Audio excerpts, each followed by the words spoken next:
Paz seja convosco.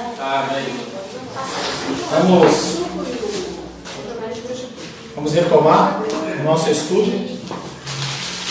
Estamos falando sobre o prazer da conversão. Tratamos no primeiro período, todos deixaram de dar glória a Deus como deveriam. Nós deixamos de dar glórias a Deus como deveríamos. E qual a consequência disso? Qual a consequência de ter um coração cego?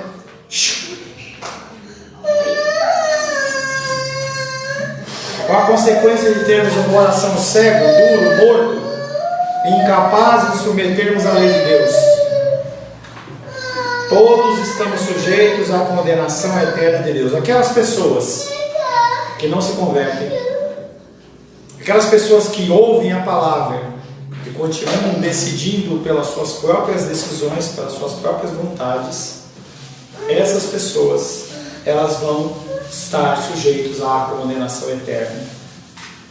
Nós não conseguimos imaginar essa condenação eterna da mesma maneira que nós não conseguimos imaginar o tamanho do nosso Deus. Mas a palavra de Deus é muito específica e Jesus Cristo ele fala muito sobre isso. Ele fala muito sobre essa condição de destruição, essa condição de pecado, essa condição de perdição eterna. Romanos 6, 23. Ministre, por gentileza.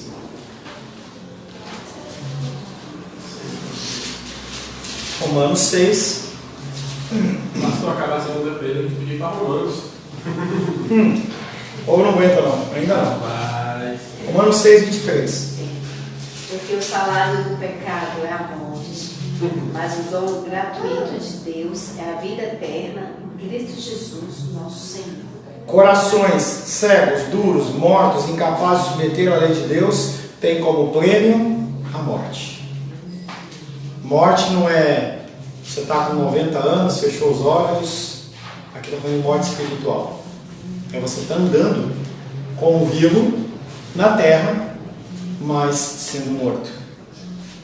2 Tessalonicenses 1,9. Wallace. 2 Tessalonicenses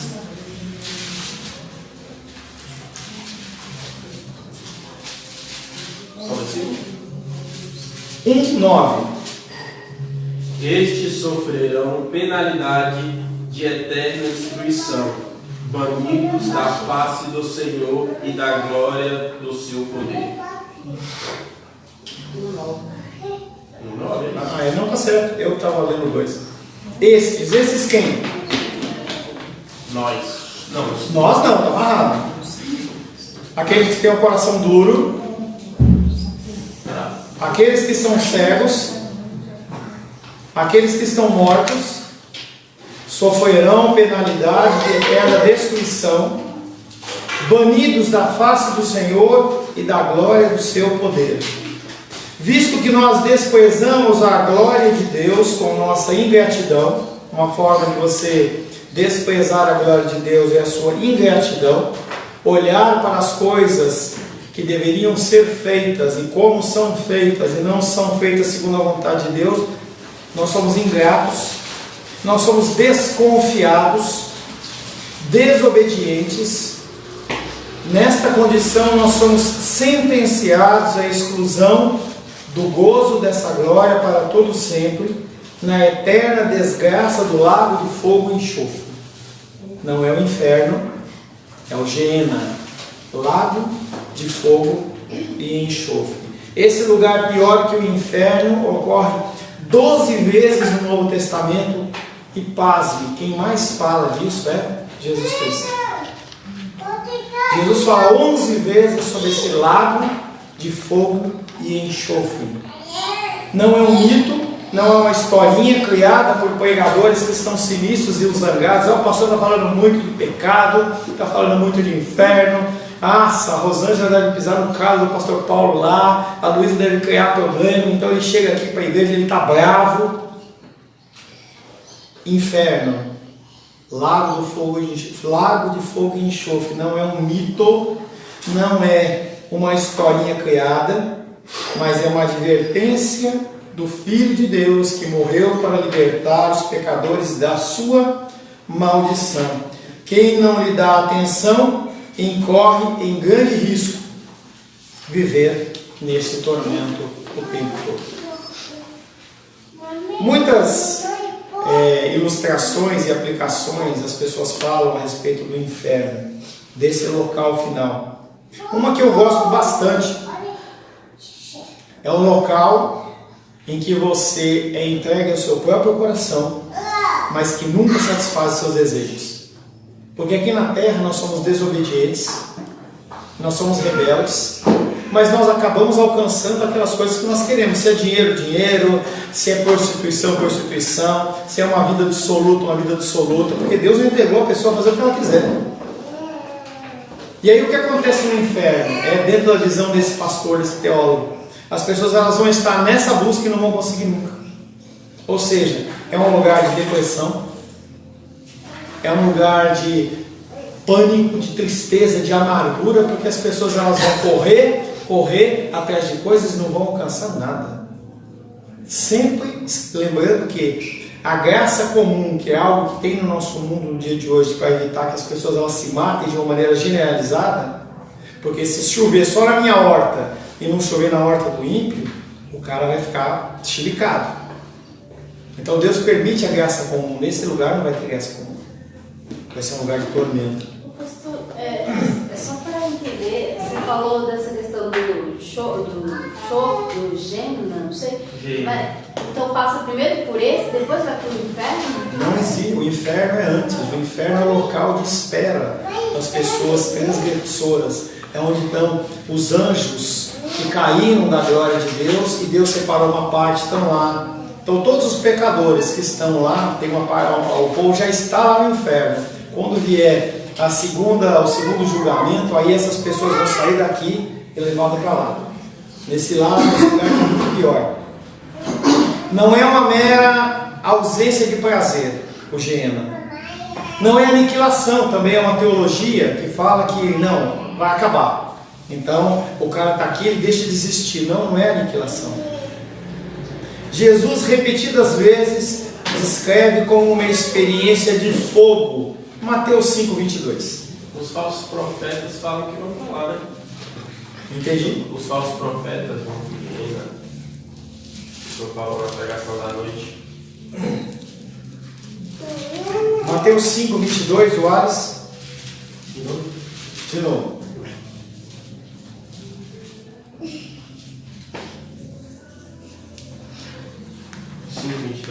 Sim. Eu, porém, vos digo que todo aquele que, sem motivo, se irá contra seu irmão, estará sujeito a julgamento. E quem proferir o insulto a seu irmão, estará sujeito a julgamento do tribunal. E quem lhe chamar tolo estará sujeito ao inferno de fogo. Você deu uma comida forte no versículo, hein? Eu, porém, vos digo que todo aquele que sem motivo se irá contra seu irmão estará sujeito a julgamento. E quem proferir o insulto a seu irmão estará sujeito a julgamento do tribunal. E quem lhe chamar tolo estará sujeito ao inferno de fogo, que é o Geena. Só de você chamar o teu irmão de tolo, você já é digno, já é apto para estar nesse local. Ou seja, ninguém escapa a não ser aqueles que estão sob o sangue do Cordeiro. Sem o sangue do Cordeiro, todas as pessoas estão. Essa condição de chamar de tolo, no contexto judaico, ele era uma coisa muito séria. A palavra tolo para a gente não tem muito sentido, mas para eles tinha um peso muito grande. As palavras hebraicas, elas têm um peso inerente que você consegue ver. O cara matou, mas aí tem uma palavra que vai mostrar, mas matou com requinte de crueldade. Essa condição de tolo é uma condição muito mais séria do que simplesmente, Luísa, você é tola. Não é isso. É uma coisa muito mais séria dentro do contexto do Antigo Testamento e do Novo Testamento. É melhor entrar no... deixa eu ver. Sai no escrito. Marcos 9, 47 e 48.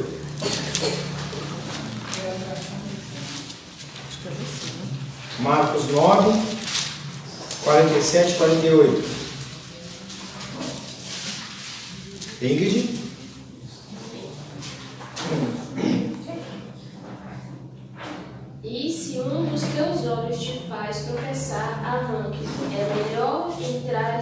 contra Deus com um só os teus olhos, do que tem os dois seres lançados no inferno, onde não lhes morrer o verme, nem o fogo se apaga. Esse inferno aí é o Gênesis, tá? Apesar de ter sido traduzido como inferno, ele é o lago de fogo e enxofre. E aí ele vem com uma situação extrema. Se você está pecando por causa do teu olho, arranca ele. É melhor você entrar na eternidade sem um olho do que você ser lançado no lago de fogo e enxofre com esse pecado que você tem. Jesus advertiu várias vezes que ali haverá choro e ranger de dentes. Mateus 8,12. Pedro. Mas todos esses versículos conferindo para os que ainda não estão debaixo do sangue. Claro, isso aí estão debaixo da ira de Deus. Nós não estamos nesse contexto por causa do sangue do Cordeiro. Não é porque não estamos na igreja, não é porque dizemos sim, não é nada disso. É porque o sangue do Cordeiro segura nossa vida. Tá? Mateus 8,12.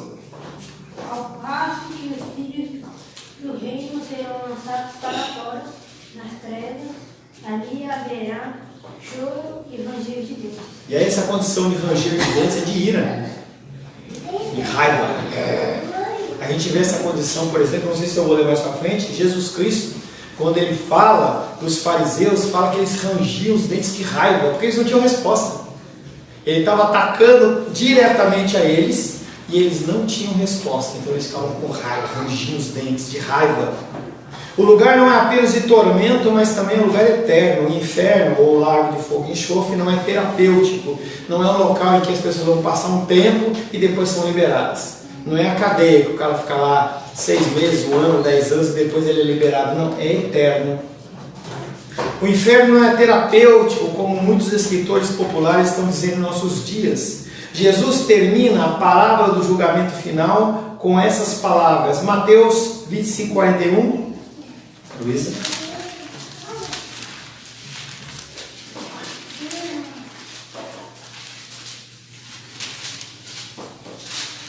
Parece uma palavra que nem pode sair da boca de Jesus, essa frase. Mas sai.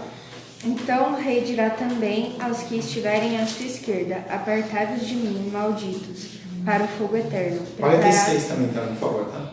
preparado para o diabo e seus anjos. E irão estes para o castigo eterno, porém os justos para a vida eterna. Você já consegue entender a figura de Jesus Cristo, o manso, o príncipe da paz, ele olhar para um ser humano e falar assim: apartai-vos de mim, malditos. Olha, parece que nem está saindo da boca de Jesus Cristo uma condição dessa. Não parece que está saindo. Só um minuto. É melhor apartai-vos de mim, malditos, para o fogo eterno, preparado para o diabo e seus anjos. E irão esses para o castigo eterno, porém os justos para a vida eterna. Que foi exatamente a pergunta da Melissa. O que vai acontecer conosco? A vida eterna na glória do Senhor. O castigo, ele é eterno, assim como a vida é eterna. Guardas? Apocalipse 9:6. Naqueles dias os homens buscarão a morte e não a acharão.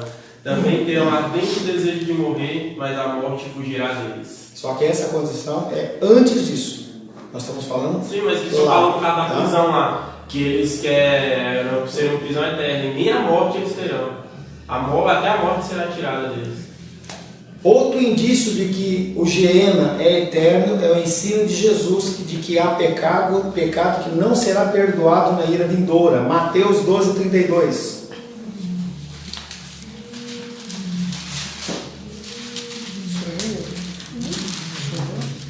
Mateus 12:32.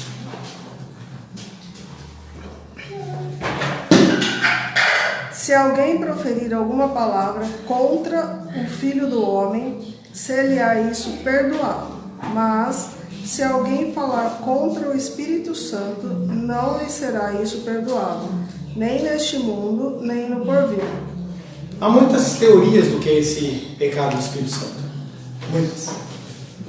Uma delas, que eu gosto bastante, é a condição da pessoa se dedicar, se estudar, conhecer, praticar ver o melhor de Deus, em algum momento ela desacreditar aquilo e começar a testar contra. Isso acontece muito, por exemplo, no contexto de pessoas que são feiticeiras ou que trabalham dentro do contexto de satanismo. A pessoa ela estuda a Bíblia, nossa Bíblia, até ela entender. Quando ela entende aquilo, ela diz: eu não acredito. Ela entende aquilo que está lá, mas ela não quer. Pessoas que vivem o melhor do Senhor, conhecem as coisas do Senhor, têm experiências com o Senhor, Deus se manifesta para eles e eles dizem que não querem. Em especial no Novo Testamento, com a própria vida do Espírito Santo. O Espírito Santo está lá para convencer a pessoa e a pessoa ela decide não crer. Existem pessoas como essa de monte. Pastor, eu tenho medo de uma coisa. É que tem gente que diz que vai entregar para a e eu não acredito. Olha, eu tenho medo disso. Não tenha medo. A resposta é que se cumpra segundo a vontade do Senhor. Acabou. Ah, mas Deus está mandando te dizer que se você fizer tal coisa, se cumpra conforme a vontade do Senhor. E se está nas Escrituras, a primeira coisa, essa é a primeira regra, se está nas Escrituras, muitas profecias elas não estão nas Escrituras. E aí nós temos que julgar não o profeta, e sim o que está sendo falado. O que a pessoa está falando? Não, mas se você fizer tal coisa, onde está isso aqui? Alguém já falou isso? Se ninguém falou isso, grande probabilidade que isso é uma coisa da boca para fora. Porque os profetas no Antigo Testamento, eles falavam de condições preditivas, futuro também.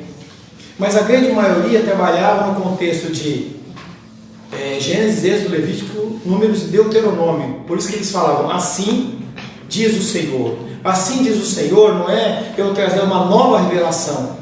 Olha, Maria dos Reis, assim diz o Senhor. A palavra de Deus está dizendo isso, você está agindo de maneira errada. Não é uma historinha, porque se você não comer agrião nesse dia, entendeu? Não. Assim diz o Senhor, tem a ver com uma palavra que já foi proferida. Quando nós pensamos em Novo Testamento, no Novo Testamento a palavra preditiva, ela se encerra em Apocalipse. Não há mais nenhuma teologia a ser aberta, porque a Bíblia está fechada, não há mais nada a ser incluído. Deus ele pode trazer uma revelação, pode trazer, sim, pode, não tem problema nenhum com isso. Só que não pode falar fora das Escrituras. A grande maioria de palavras que vêm com essa palavra de profecia, ou a pessoa está chovendo no molhado, é algo que é lógico. Deus está mandando te entregar uma chave. Onde está isso aqui? Não tem. Então a gente tem que julgar o que a pessoa está falando. E eu tenho muita tranquilidade. Eu tenho uma palavra para você, pode falar. Que se cumpra segundo a vontade de Deus. Acabou. Se for da vontade de Deus, se cumpre. Porque a vontade dele, se não for. Eu tenho a impressão também que a maioria das vezes que Deus usa os profetas é para exortar e trazer correção, né? Não. Concordo. Por quê? Por que Deus ele vai usar um profeta para trazer uma palavra que não seja exortação? Porque ele já falou através da palavra. Ele só vai usar um profeta por causa do coração do cara que é duro. Se o coração do cara é duro, ele tem que falar com leveza, não com moleza. Então eu concordo com a Rosângela. A profecia, em regra, ela é exortação no Novo Testamento. Porque a palavra já foi declarada, não há mais nada a acrescentar. Pode sim haver uma coisa extraordinária, mas é extraordinário. E quando nós vemos nas igrejas, nós vemos a inversão. O que deveria ser natural é sobrenatural. O que é sobrenatural vira natural. Aquela fila. Não, Deus está mandando te dizer. Eu compro carro ou não compro carro. Essas coisas não estão aqui nas Escrituras. É inversão do ser humano. Só voltando no versículo, porque se não me falha a memória, você começou a EBD falando Senhor, que nem todos que chamam o Senhor entrarão no reino dos céus. Aí esse versículo eu não entendi direito, assim, do Mateus 8:12, né? Ao passo que os filhos do reino, assim, só para, falando assim, voltando para entender melhor, digamos que muitos virão do Oriente, do Ocidente, tomarão lugares à mesa com Abraão, Isaac e Jacó no reino dos céus. Ao passo que os filhos do reino serão lançados para fora nas trevas. Aí choro e ranger de dentes. Esses filhos do reino não são... é reino de Deus. Eu acho que não. Entendi, os da ira. Mas ele tem que partir sempre para o contexto das premissas de Deus. Se o sangue do cordeiro é sobre a vida da pessoa, a pessoa não vai ser lançada para as trevas. Esse reino aqui é o reino do ser humano. O ser humano está criando o seu próprio reino. Não é o reino de Deus. Se o inferno ele é terapêutico, se ele fosse terapêutico, se fosse um lugar de estadia para que as pessoas se convertessem, um dia ele seria esvaziado de todos os pecadores e eles seriam perdoados. Mas Jesus diz que há pecado que jamais será perdoado. Apocalipse 14, 11.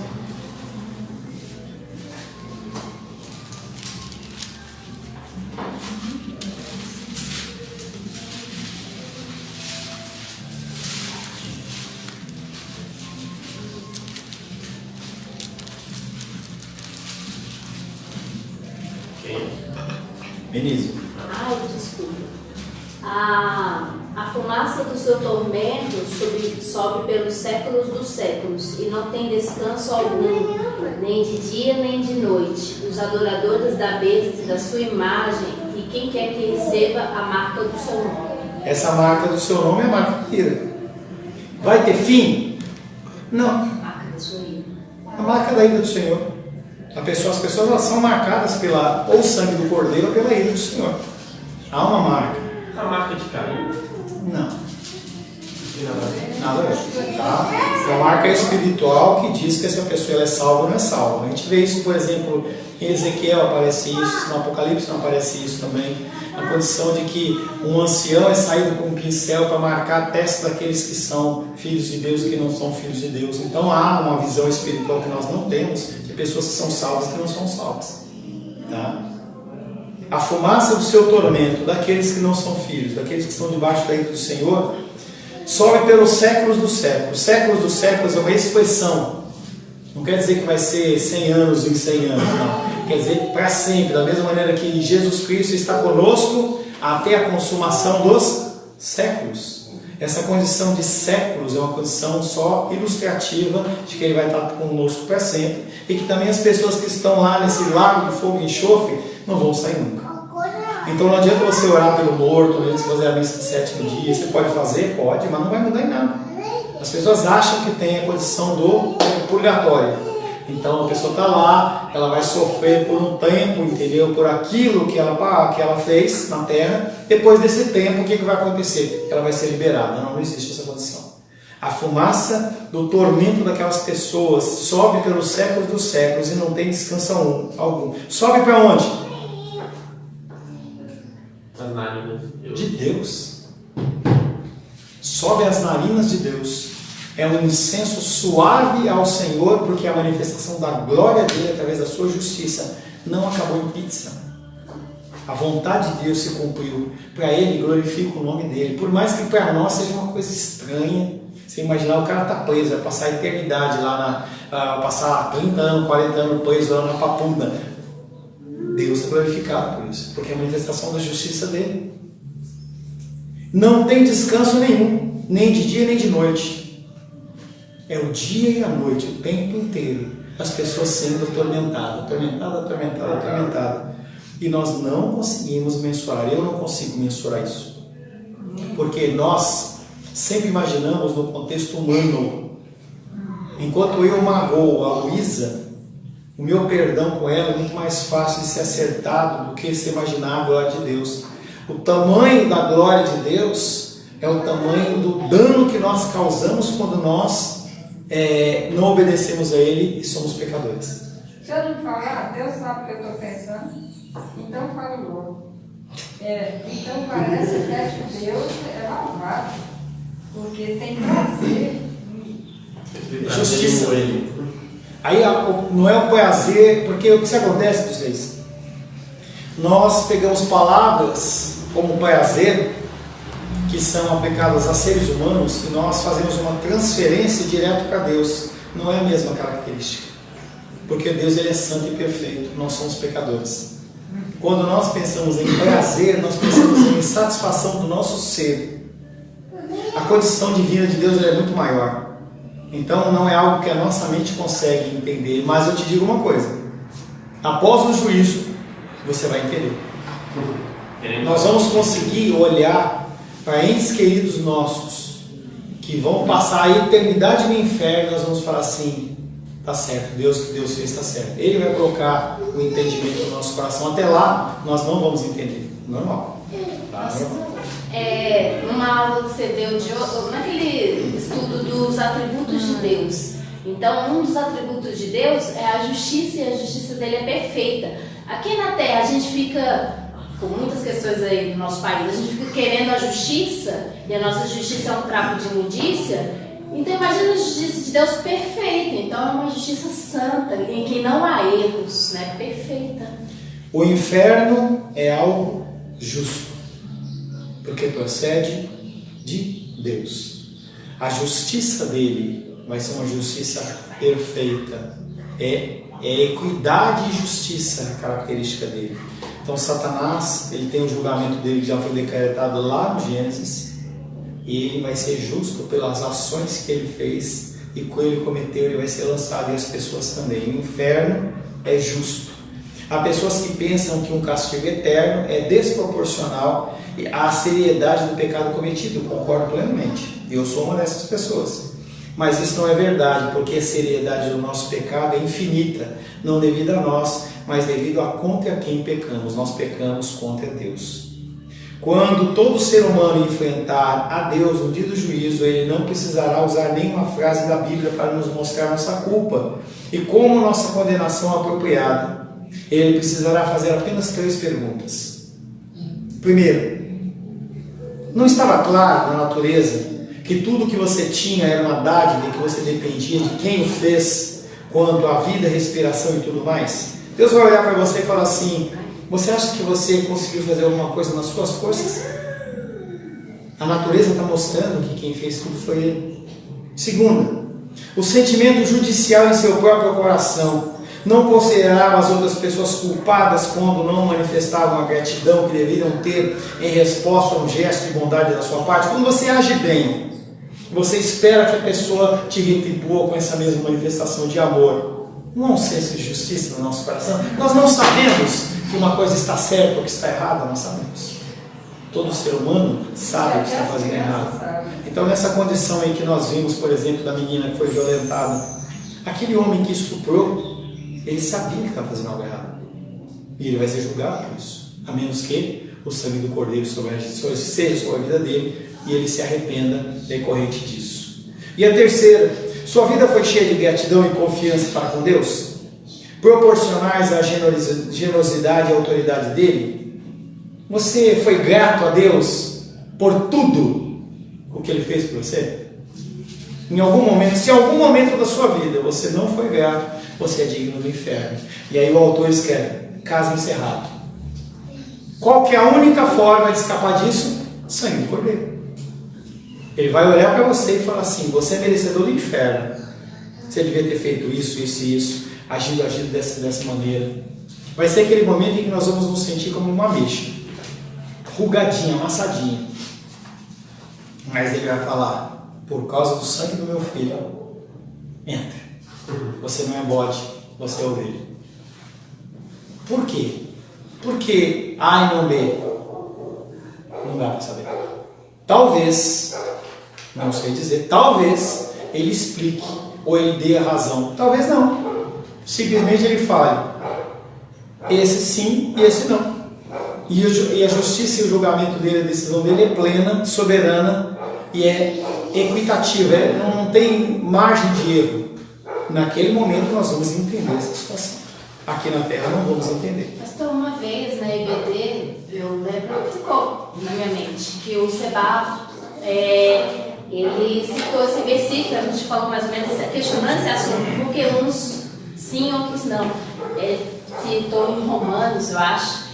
Eu escolho, Deus falando, né? Eu escolho ter misericórdia de quem eu quero. E eu não lembro muito bem, mas fala sobre isso. Eu escolho ter misericórdia de quem eu quero e ira sobre o que. Então é algo de Deus insondável que a gente não entende mesmo. Então, nessa condição de que nós vemos que nessas 3 perguntas nós somos condenadas em todas elas, o que Deus faz para nos salvar da sua ira?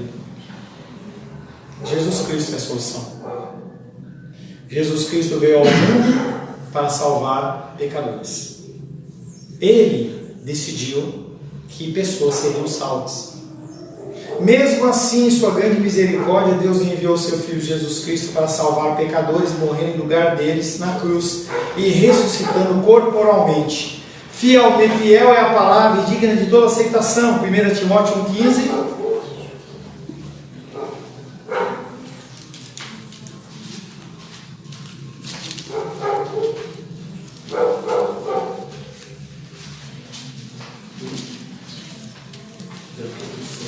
Quem leu por último? Timóteo. 1 Timóteo. 1 Timóteo 1,15. Fiel é a palavra e digna de toda aceitação, que Jesus Cristo veio ao mundo para salvar os pecadores, dos quais eu sou o principal. Apóstolo Paulo, escrevendo para Timóteo, pastor da igreja de Éfeso, ele diz: a palavra de Deus ela é fiel, ela é sábia, e ela é digna de toda aceitação. Você tem que aceitar o que está sendo dito. Cristo, Jesus Cristo, ele veio ao mundo para salvar os pecadores. E aí o apóstolo Paulo, ele identifica que ele é o pior dos pecadores. Por quê? O que você falou no carro? A muito é dado, muito é cobrado. O apóstolo Paulo, ele visitou o terceiro céu e tem coisas que ele não podia nem falar. Quando ele olha para aquilo, ele vê o modo de agir dele. Quando ele explode com o apóstolo Marcos, quando ele briga com o apóstolo Pedro, e todas as coisas que ele faz, ele fala assim: eu sou o pior, eu sou o pior. Romanos 4, 25. É um clichê, pastor, que as pessoas sempre falam, mas eu acredito que é uma verdade. Quanto mais você se aproxima, Deus te leva a se aproximar mais dele, mais a gente vê a nossa condição assim, pecaminosa e vê como precisamos melhorar, mudar. Às vezes tudo é ação de Deus em nós, senão também a gente não fez mudança, né? Assim. Sim. Romanos 4, 25, Ingrid. O qual foi entregue por causa das nossas transgressões e ressuscitou por causa da nossa justificação. É a ação de Deus nas nossas vidas.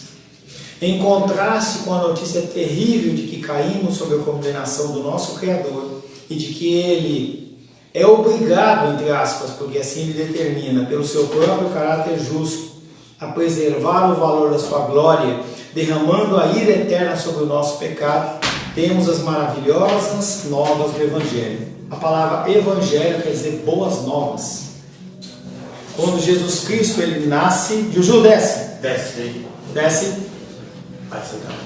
Quando Jesus Cristo nasce e aqueles pastores estão no campo e recebem a notícia, quando Maria recebe a notícia, quando José recebe a notícia, eles falam que são boas novas. As pessoas que antes não tinham saída nem solução nenhuma, agora tem uma saída, agora tem uma solução.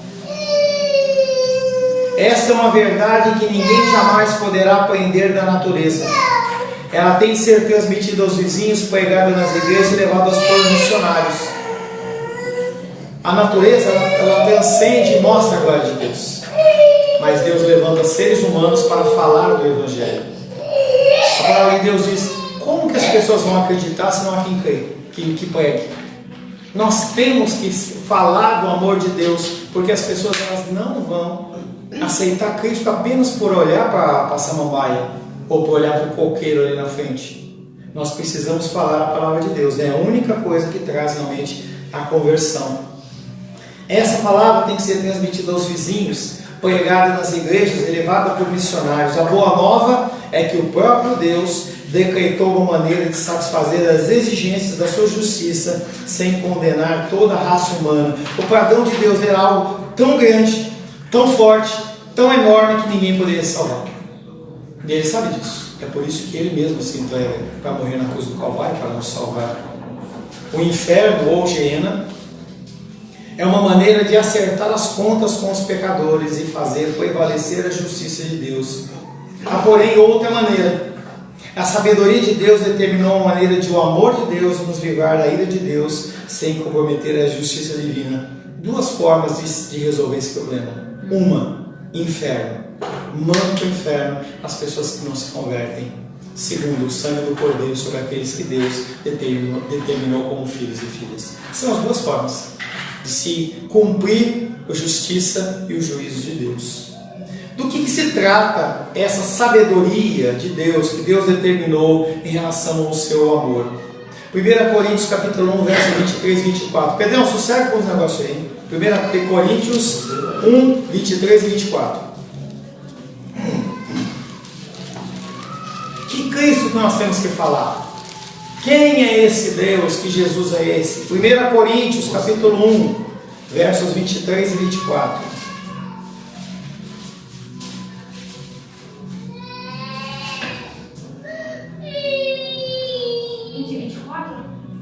23 e 24.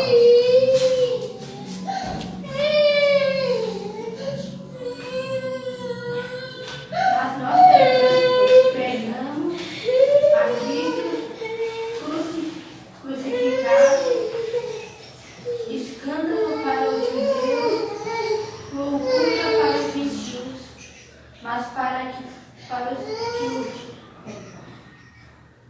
para os que foram chamados, tanto judeus como gregos, pregamos a Cristo, poder de Deus e a sabedoria de Deus. Então a mesma pregação havia dois efeitos. Para aqueles que se acham bons demais, aqueles que não querem aceitar, loucura. E para aqueles que são filhos de Deus, poder, sabedoria. São dois grupos de pessoas. Por mais que as pessoas elas queiram inventar uma teologia, há um grupo de pessoas que vão ouvir e há um grupo de pessoas que não vão ouvir. Há pessoas que são tocadas pelo Senhor e há pessoas que não são tocadas pelo Senhor. A morte de Cristo é a sabedoria de Deus, pela qual o amor de Deus salva pecadores da ira divina, sem deixar de preservar e mostrar a justiça de Deus. Romanos capítulo 3, verso 25 e 26. Luísa.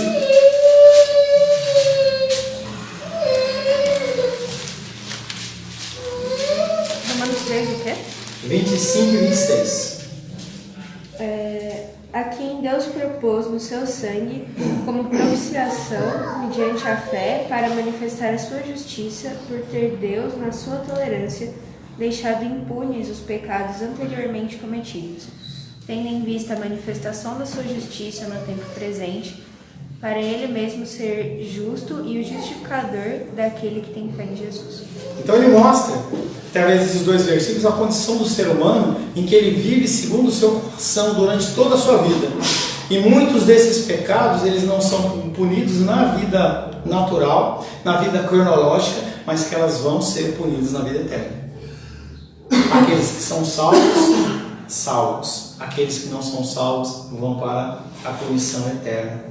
Deus propôs a figura de Cristo no seu sangue como propiciação, mediante a fé, para manifestar a sua justiça, por ter Deus, na sua tolerância, deixado impunes os pecados anteriormente cometidos, tendo em vista a manifestação da sua justiça no tempo presente, para ele mesmo ser o justo, o justificador daquele que tem fé em Jesus Cristo. Então ele permite que as pessoas eles agem segundo seus próprios corações, para que no dia do juízo essas pessoas não possam dizer: eu não fiz, eu não sabia, eu fiz, eu vivi aquilo ali, mas eu não tinha intenção dele. Então a própria vida da pessoa vai ser um testamento de quem ela crê, se ela crê em Deus ou se ela não crê em Deus. Por isso que a conversão ela é tão importante, porque se a sua vida não testifica e não atesta a condição de que você é uma nova criatura, também vai atestar diante de Deus que você nunca foi convertido.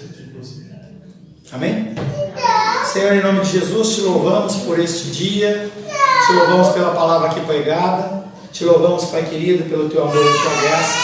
Pedimos que o Senhor nos convença cada vez mais do pecado, da justiça e do juízo, Pai. Te louvamos em nome de Jesus. Amém. Graças ao nosso bom, querido e amado Deus.